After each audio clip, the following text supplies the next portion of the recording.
전쟁은 잔인했다. 사랑과 평화다. 정명석.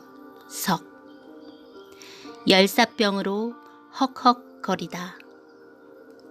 작전 5일째 아침이 되었다.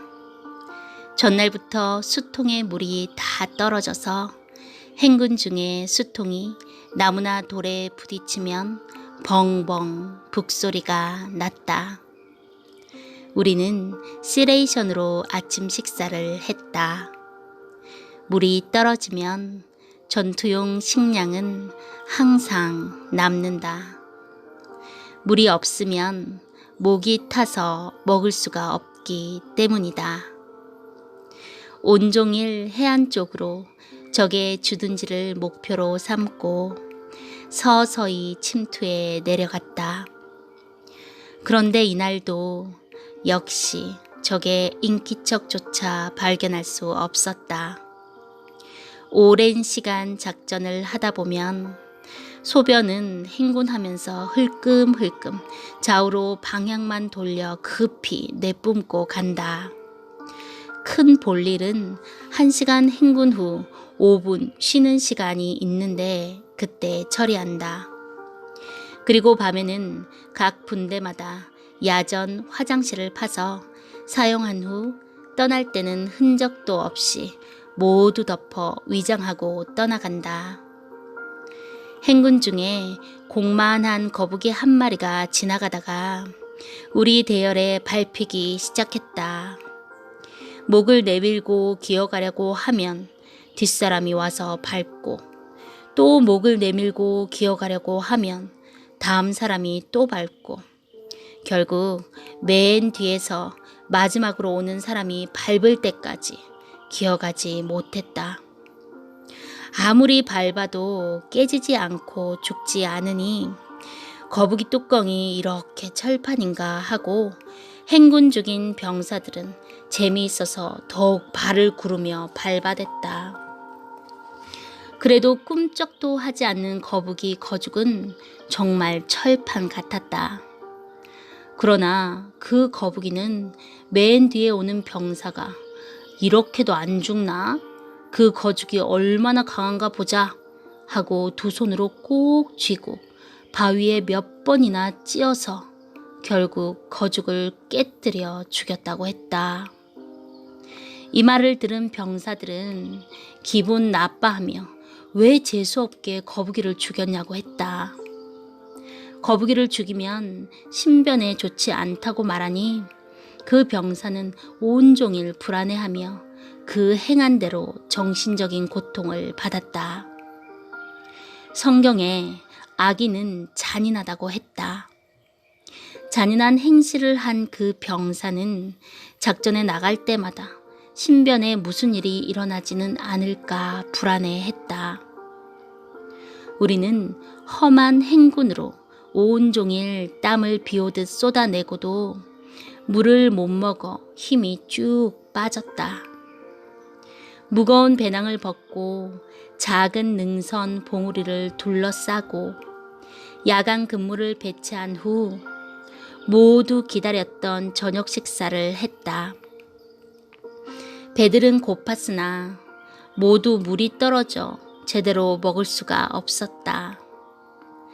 그래도 먹어야 열사병이 와도 이길 수 있다고 병사들은 시레이션에 든 마른 과자를 침에 버무려 먹었다. 물을 아껴 먹은 전우들은 그래도 몇 컵씩 남은 것 같았다.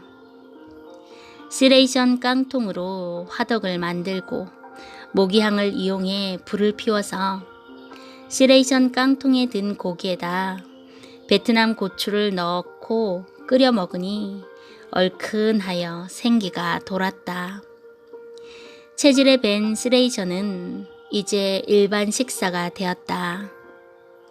그러나 깡통에 든 짭짤한 고기를 먹으니 목이 타고 갈증이 더했다. 벌써 물은 바닥이 나서 과일이 들어있는 시레이션까지 모두 먹어치워 버렸다. 비상용 물도 한 모금씩 마시다가 결국 바닥이 났다. 나도 마찬가지였다.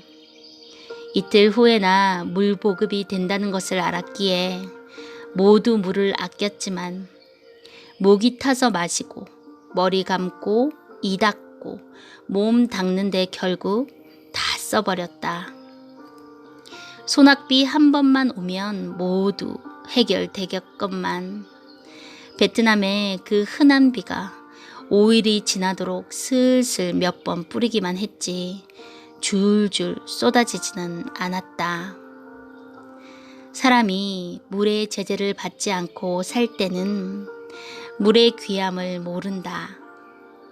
나는 2주간 단식기도 할 때 물을 한 방울도 안 먹은 경험이 있다. 그때 비로소 인간에게 있어서 물이 생명인 것을 더욱 깨달았다. 작전 지역에서 물이 떨어지면 누구나 물이 귀한 것을 깨닫게 된다. 물은 작전 시 큰 무기였다. 농부들이 농사 짓다가 가물면 하늘 앞에 무슨 죄를 지어서 비가 내리지 않는가 하고 기우제를 지내고 기도를 한다. 그런데 귀한 생명을 사냥하러 다니는 우리는 낫을 들고 하늘을 쳐다보며 비 오기를 바랄 수 없는 얼굴들이었다. 나는 그저 죽지 않고 사는 것이 다행이라고 생각하며 고생이 되어도 우리들이 행한 대로 그날 모든 고통을 받아버리는 것이 차라리 낫다고 생각하며 이를 깨닫지 못하는 전우들을 위해 기도했다. 전우들은 여기저기서 제발 물 한 모금만 얻어먹자고 천사 같은 목소리를 내며 사정을 했다. 모두 물들이 떨어져 천사가 아니라 신의 소리를 내며 애원해도 제 애인이 목이 타 운다고 해도 줄 수 없게 수통의 바닥은 말라 버렸다. 여기저기서 열사병으로 헉헉거리고 쓰러졌다. 처음에는 열이 난다, 머리가 아프다 하고 숨을 몰아쉬더니 땅바닥에 누워 끙끙대며 열풍의 숨들을 몰아 쉬었다. 소대 위생병이 소대장에게 모두 열사병으로 쓰러지고 있다고 보고하니 소대장은 열사병 약을 먹여야 된다고 하면서 위생병에게 자기도 속이 타 죽겠으니 마실 물이 있으면 한 모금만 달라고 했다는 것이다. 실상 그때 소대장을 모시는 전령은 수통의 물이 비상으로 남아 있는데도 없다고 했다. 나는 이 말을 옆 전우로부터 전해 듣고 정말 지독하다 생각했지만 그 판국에 자기 생명을 위해 그럴 수밖에 없었을 것이다. 그 후에 알고 보니 소대장 전령이 자기에게 물이 있는데도 주지 않았던 이유는 소대장이 물이 떨어져 고생해 봐야 병사들의 고통을 알고 물을 급히 보급받게 해줄 수 있기 때문이었다. 위생병은 열사병 약이 있었지만 먹어도 소용없다고 주지 않았다. 소대원들은 적을 죽이려다가 우리가 먼저 죽겠다고 했다.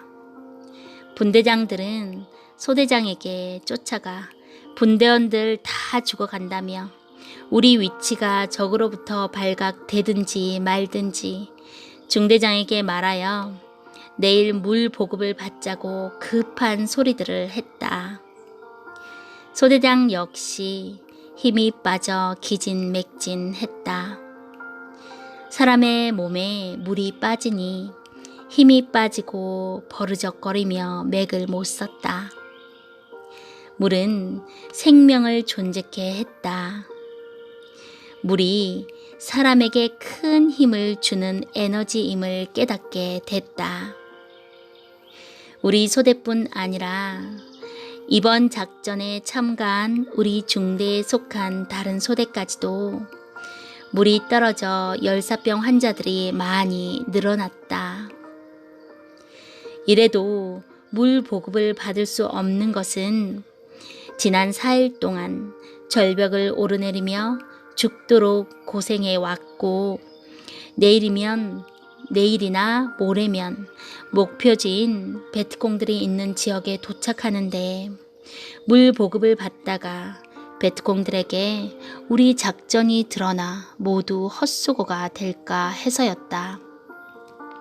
하지만 이같이 열사병이나 기진맥진하여 쓰러지는 사람들이 또 하루를 더 행군에 내려가서 베트콩들과 부딪힌다 해도 제대로 싸움을 할 수가 없는 상황이었다.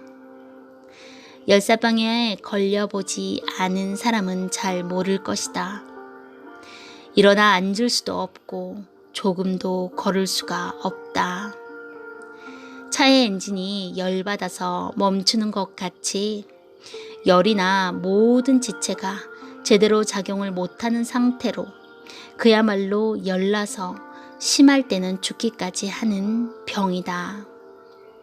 전 중대원들의 상황이 심각해지자 민 중대장은 이 모든 상황을 대대에 보고해 결국 아군이 살고 봐야 한다는 결론을 내렸는지 내일 오전에 은밀히 헬기로 물 보급을 받기로 했다.